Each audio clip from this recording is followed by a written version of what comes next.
Assalamualaikum warahmatullahi wabarakatuh. Salam sejahtera untuk kita semua. Bapak dan Ibu asesor tim penilaian sertifikasi dosen yang saya hormati, perkenalkan saya Anissa Syana SMH, dosen tetap pada program studi sarjana terapan Demografi dan Peringatan Sipil Sekolah Vokasi Universitas 11 Maret.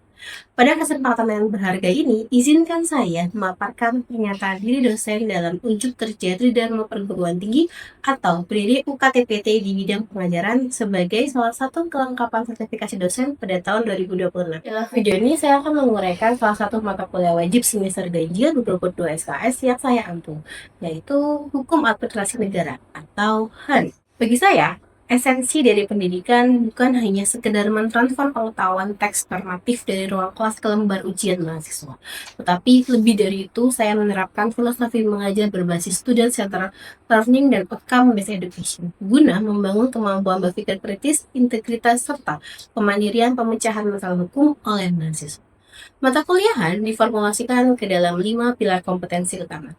Konsep dasar, dimensi normatif, dimensi instrumentalia, dimensi pelindungan hukum, serta peradilan administratif. Melalui penataan materi ini, kurikulum kami secara eksplisit ditagarkan untuk menyasar 3 capaian pembelajaran lulusan program studi, yaitu kemampuan menyusun kajian ilmiah yang bermutu dalam bentuk kertas kerja, sikap taat hukum, serta disiplin bernegara, dan tanggung jawab penuh atas keahlian secara mandiri.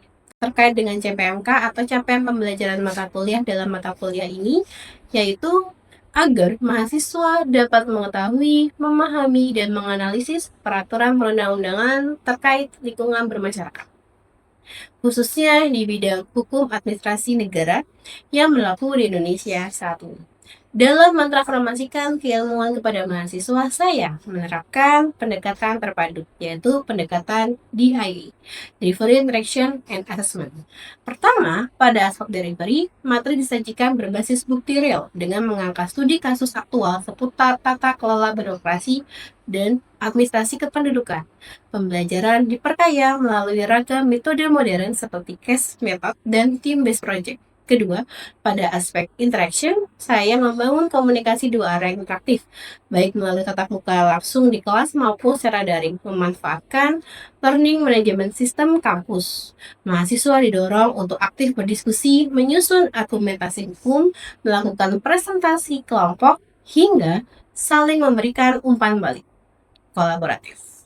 Ketiga, pada aspek assessment, saya menerapkan sistem penilaian autentik yang transparan dan terukur.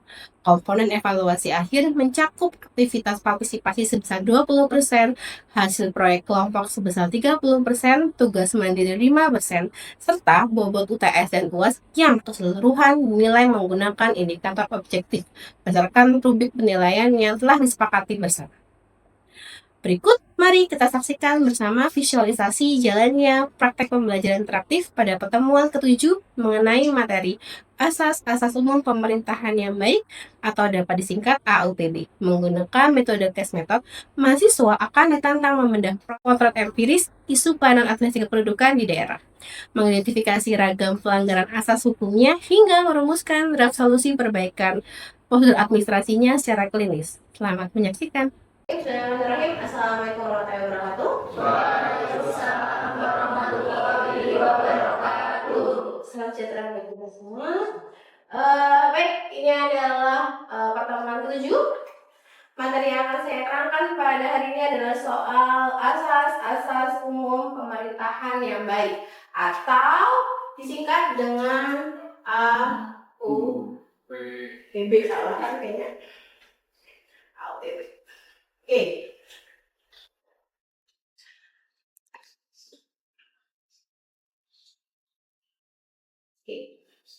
Asas hukum pemerintahan yang baik ini sebenarnya merupakan jantung birokrasi. Jadi maka yang menjadi pertanyaan selanjutnya adalah kenapa pemerintah masih butuh asas? Apakah tidak cukup dengan hukum tertulis? Mengapa masih diperlukan AUPB? Gitu. Jadi mengikuti perkembangan zaman, negara hukum modern itu sudah berkembang. Tidak sekedar hanya menjadi penjaga malam, tetapi juga sudah berkembang menjadi negara kesejahteraan. Yang dimana bahwa pelayanan publik itu aktif untuk melayani masyarakat, tidak lagi masyarakat yang datang ke kantor-kantor, tapi negara turun untuk melayani masyarakat dalam bentuk pelayanan publik. Nggak kayak zaman dulu yang mungkin dimana kalau kita ngurus dokumen itu harus kita yang ke kantor, tapi kan sekarang ada namanya jemput bola, ya kan, yang dimana pemerintah itu aktif untuk melakukan pelayanan publik di masyarakat. Nah, tetapi sekali lagi kadang itu hukum berjalan dengan sangat lambat, ya. Banyak sekali yang kemudian saat kita melakukan pelayanan publik, banyak sekali aturan-aturan yang belum diatur, atau misalnya aturannya berjalan dengan sangat lambat. Nah, pejabat itu diberikan satu kewenangan yang namanya diskresi, atau disebut dengan prescription, atau secara mudah namanya wewenang bebas. Apa wewenang bebas itu atau diskresi atau prescription? Di mana pejabat itu bisa mengeluarkan sebuah wewenang saat aturannya belum ada. Jadi tujuannya apa? Supaya pelayanan tetap berjalan sekalipun belum ada aturannya. Itu sama kayak contoh waktu kita pandemi, atau misalnya saat dulu belum diatur soal kejahatan atau pembulian di elektronik atau di HP seperti itu. Pemerintah bisa mengeluarkan kebijakan. Nah, saat pemerintah punya kewenangan bebas, biasanya kewenangan bebas itu pasti akan ditanyakan, ada batasannya nggak sih? Sama seperti kebebasan yang nggak bertanggung jawab, maka saat kewenangan terlalu bebas itu pasti akan rawan disalahgunakan, akan rawan muncul penyelewengan. Maka munculnya LPB ini hadir sebagai jembatan etis untuk mencegah penyalahgunaan wewenang yang muncul dari kewenangan bebas itu. Jadi kewenangan bebas itu ada batasannya, tidak sewenang-wenang bebas. Dan juga untuk melindungi hak-hak warga negara supaya kewenangan yang muncul dari diskresi itu tidak melanggar hanya karena beralasan negara mengeluarkan kebijakan tersebut, sehingga bisa melanggar hak warga negara seperti itu. Oke, dari sini mungkin ada yang bisa membantu saya. Kalau sebuah diskresi atau sebuah kewenangan bebas atau prescription itu tidak dibatasi atau tidak ada asas etisnya, maka kemudian apa yang terjadi? Mungkin ada yang bisa membantu? Izin menjawab, Ibu Enis. Jika tidak dibatasi oleh AUPB, pejabat dapat membuat keputusan yang sewenang-wenang atau subjektif dengan dalih diskresi. Padahal hal tersebut dapat merugikan masyarakat itu sendiri. Terima kasih. Oke, benar seperti yang tadi Rasya katakan bahwa apabila pejabat publik itu tidak diberikan batasan, maka dia akan memiliki kewenangan yang sangat bebas atau terlalu bebas. Kewenangan yang sangat bebas itu tentunya akan menimbulkan kesewenang-wenangan atau penyalahgunaan. Nah, oleh karena itu dibutuhkan AUPB untuk memberikan batasan agar kewenangan mereka dapat dibatasi dan tidak merugikan masyarakat dari dampak dari kebijakan yang mereka keluarkan. Seperti ini. Jadi komisi itu pada tahun 1950 itu mengeluarkan sebuah konsep AUPB. Sebagai apa? Sebagai respon terhadap kebutuhan kontrol dari tindakan pemerintah. Jadi komisi itu merasa bahwa tindakan pemerintah itu butuh dikontrol, butuh dibatasi. Nah, oleh karena itu, maka AUPB itu punya 3 fungsi utama. Yang pertama adalah perlindungan hukum bagi warga negara. Kenapa warga negara harus dilindungi? Karena bisa muncul penyalahgunaan wewenang sehingga hak-hak warga negaranya hilang atau diambil. Yang kedua adalah perlindungan diskresi bagi pejabat publik. Jadi pejabat publik saat memberikan sebuah kewenangannya itu harus ada pedomannya, tidak boleh sewenang-wenang, tidak boleh sesuka hatinya, tidak boleh hanya karena dia pejabat sehingga dia mengeluarkan kebijakan sesuai dengan kemauan yang tidak. Ada panduannya sehingga ada batasan dalam memberikan sebuah kebijakan kepada masyarakat. Jadi misalnya ini belum diatur soal kayak kemarin waktu pandemi belum diatur bagaimana kita supaya penularannya nggak cepat, gitu kan ya. Oh, ya sudah, nggak usah sekolah, nggak bisa kayak gitu. Maka ada yang namanya libur 2 minggu sekali. Supaya penanganannya teratasi tapi juga tidak melanggar hak-hak kalian untuk mendapatkan pendidikan yang layak seperti itu. Ini adalah penguji bagi hakim. Jadi saat seorang hakim PT UN atau hakim pengadilan tinggi tata usaha negara dalam menguji sebuah keabsahan keputusan pemerintah, dia punya panduan, punya aturan. Apakah panduan yang dikeluarkan oleh pejabat itu memang sudah sesuai dengan AUPB atau tidak? Jadi tidak semua kebijakan yang dibuat itu sudah sesuai, maka oleh itu menjadi alat penguji hakim dalam mengukur apakah kebijakan itu sudah sesuai atau belum. Oke, tadi kita ngomongin soal sejarah. Maka saat konsep AUPB itu masuk ke Indonesia, dia mengalami beberapa transformasi. Di awal-awal pemerintahan Indonesia, AUPB itu hanya sebagai asas biasa. Jadi belum berupa norma atau belum dijadikan aturan hukum. Maka kemudian lahirlah Undang-Undang Nomor 9 Tahun 2004. Itu merupakan dasar pertama pengujian gugatan di Pengadilan Tata Usaha Negara terkait dengan AUPB. Jadi pada Undang-Undang 9 Tahun 2004 itu pertama kalinya AUPB menjadi dasar pengujian gugatan. Kemudian pada puncaknya adalah pada Undang-Undang 30 Tahun 2014, di mana AUPB menjadi norma, dalam arti kodifikasi di mana bahwa seluruh aturan atau seluruh pelaksanaan kebijakan pelayanan publik harus sesuai dengan asas-asas umum pemerintahan yang baik. Contohnya pada Undang-Undang Cipta Kerja, ya, terkait dengan perizinan, maka harus sesuai dengan AUPB. Tidak boleh dibuat terlalu lama, harus efisien, sesuai dengan hukum, dan transparan. Maksudnya apa itu transparan? Ya, tidak boleh di stop, ini harus soal izin. Harus jelas prosesnya. Dari sini ke sini, berapa lama jangka waktunya? Dokumennya ada nggak? Kayak gitu. Ya, itu salah satu penerapan AUPB dalam Undang-Undang Cipta Kerja. Nah, selain itu, asas umum pemerintahan yang baik saat dia menjadi sebuah norma, dampaknya apa? Dampaknya adalah keputusan ataupun peraturan yang melanggar asas AUPB tentunya akan mendapatkan sanksi. Bukan hanya dibatalkan, tetapi pejabat yang membuat itu juga akan mendapatkan sanksi. Jadi tidak hanya dikeluarkan, tapi saat itu salah, itu akan mendapatkan akibatnya. Oke, ada 8 asas utama AUPB. Yang pertama adalah kepastian hukum. Kepastian hukum itu adalah keputusan didasarkan pada landasan hukum, kepatutan, dan keadilan yang jelas. Yang kedua adalah kecermatan.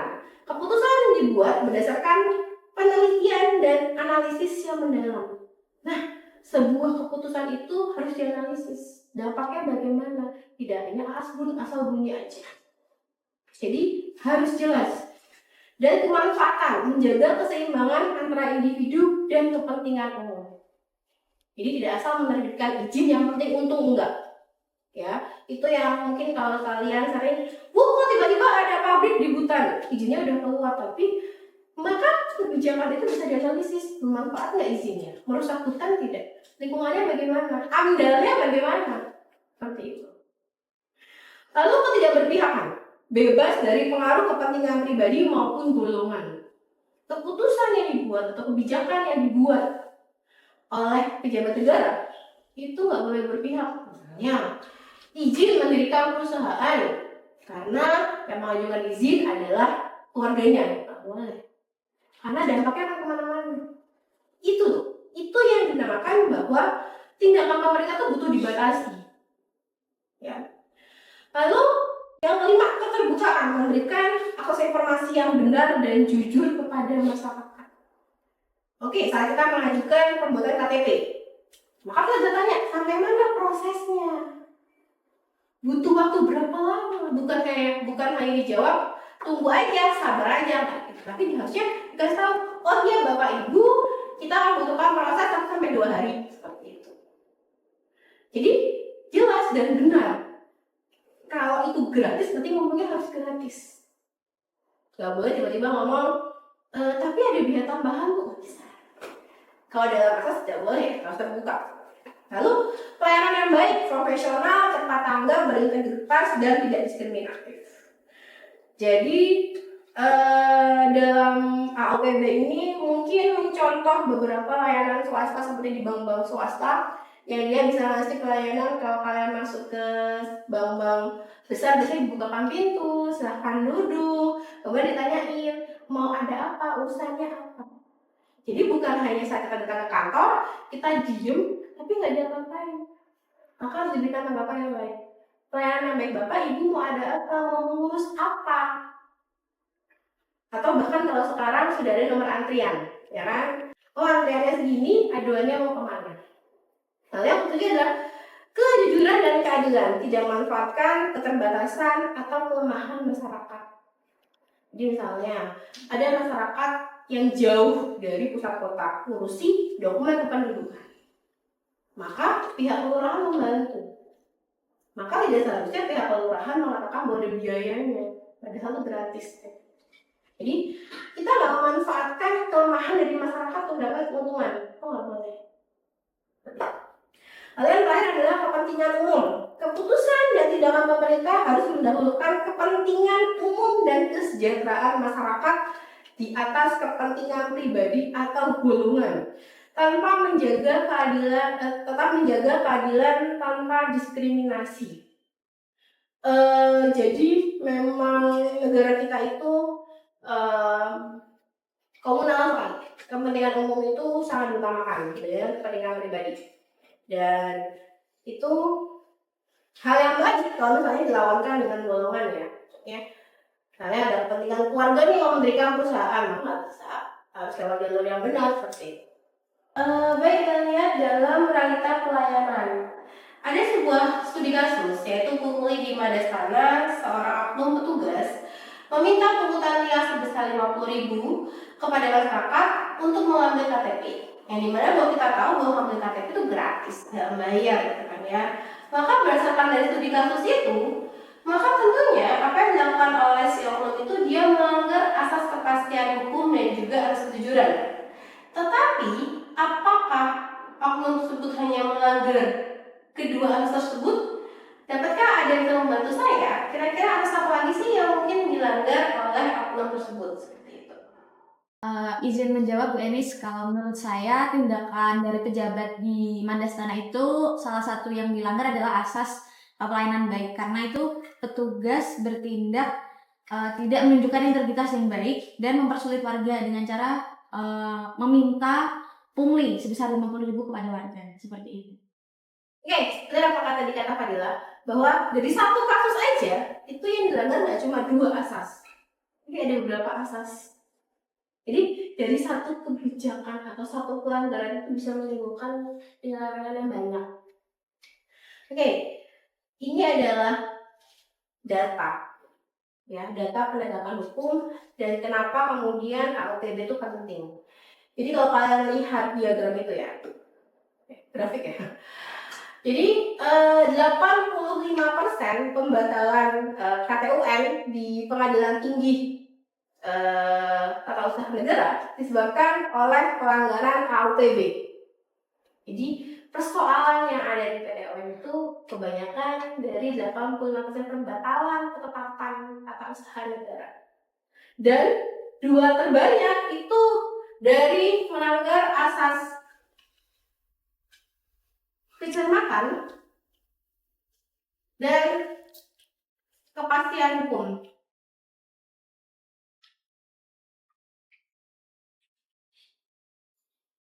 Maka kalau kita lihat dari data itu saja, bayangkan ada 40% asas kecermatan yang dilanggar.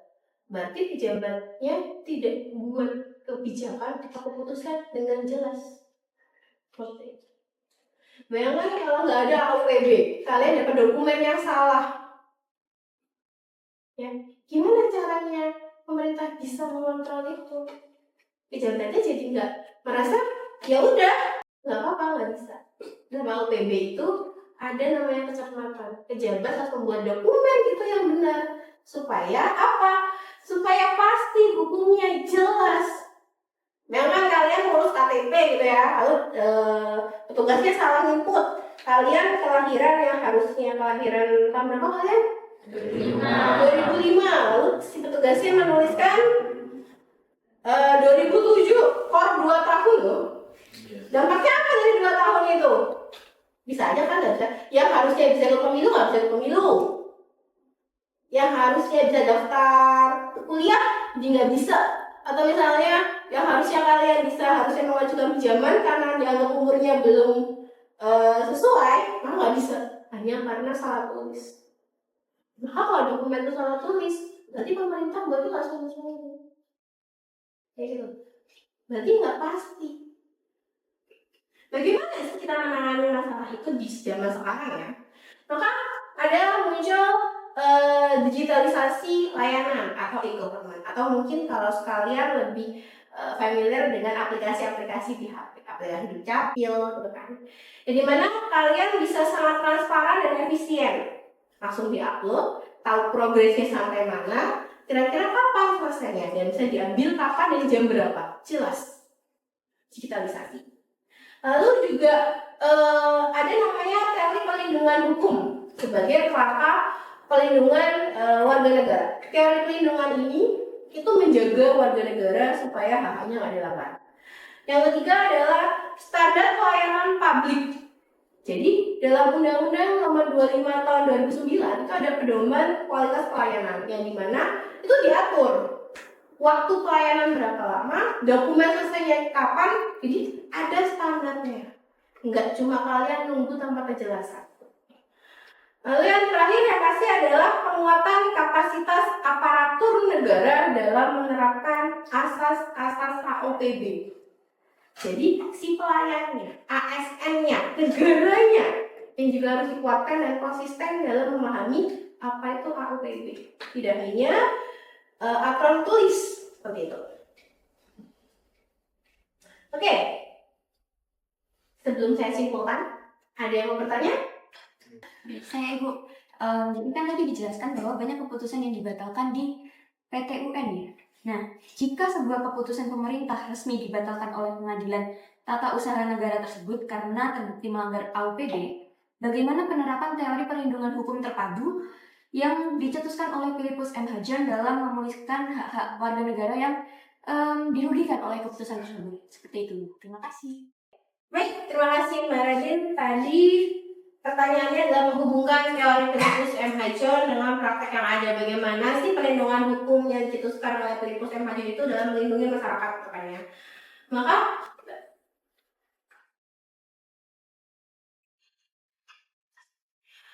teori perlindungan Philippus M. Hadjian itu ada dua. Ada yang namanya perlindungan preventif dan represif. Nah, perlindungan hukum preventif itu adalah sebelum. Jadi sebelum keputusan itu dibuat atau sebelum itu berdampak kepada masyarakat. Jadi masyarakat bisa mengajukan protes. Atau mungkin kalau sekarang kalian suka melihat kotak-kotak aduan di pelayanan publik, itu bentuk pencegahan supaya bisa kalian tulis prosesnya lama nih. Maka saat kalian memasukkan kotak aduan, pejabat bisa ngambil prosesnya lama, mana yang harus diperbaiki itu preventif. Tetapi saat keputusan itu kemudian sudah lahir dan berdampak kepada kalian, bagaimana? Yang pertama, maka dia akan mungkin untuk dibatalkan. Batal demi hukum. Oke, keputusannya dicabut, sudah dibatal. Tetapi keputusan yang sebelumnya berdampak, menimbulkan kerugian. Contoh misalnya, izin dari sebuah perusahaan yang kemudian dibatalkan, tetapi karena perusahaannya sudah berlangsung cukup lama, ada dampak yang muncul, dampak lingkungannya Bu, mencemari lingkungan sekitar. Maka gimana? Ganti rugi. Pemerintah wajib memberikan ganti rugi dan dana rehabilitasi sampai keadaannya pulih seperti itu. Jadi nggak hanya dibatalkan, tapi juga akan diberikan ganti rugi dan atau rehabilitasi.